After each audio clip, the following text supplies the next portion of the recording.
O Senhor abençoará a todos nós. Unidos, busquemos a presença de Deus em oração, no nome do Senhor Jesus. Amém.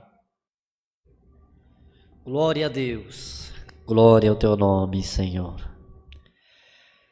Bendito é o Deus, Santo Deus, Pai celestial, formador dos céus. Na tua presença, no nome santo do teu Filho, que se encontra à tua direita, é nosso irmão, nosso amigo, nosso intercessor. Nós te pedimos, ao nome dele, Senhor, receba a nossa oração ao céu.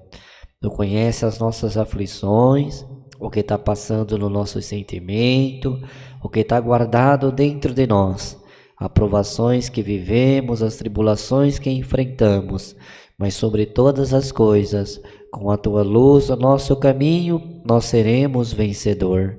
Senhor Deus, olha pelos teus servos que estão acamados no leito da enfermidade.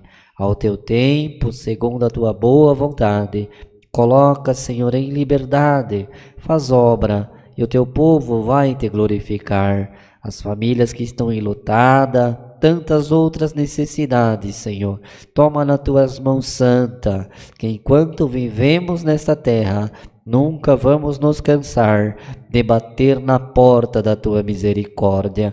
Pai Santo, abençoa teus servos que estão em santa reunião, Senhor, onde que estão, no assunto que estão tratando, para o bem da tua obra, que tenha a tua mão e a guia do teu Santo Espírito, e que todos possamos sentir o teu favor e a tua direção, e glorificaremos o teu nome. Manda-nos esta noite o conselho da palavra, sem ela jamais podemos sair daqui, Senhor. A tua palavra é a nossa fortaleza. Te pedimos estas benções ao nome de Jesus, o teu Filho, que vive para sempre. Amém. Glória ao nome santo de Deus. Deus seja louvado.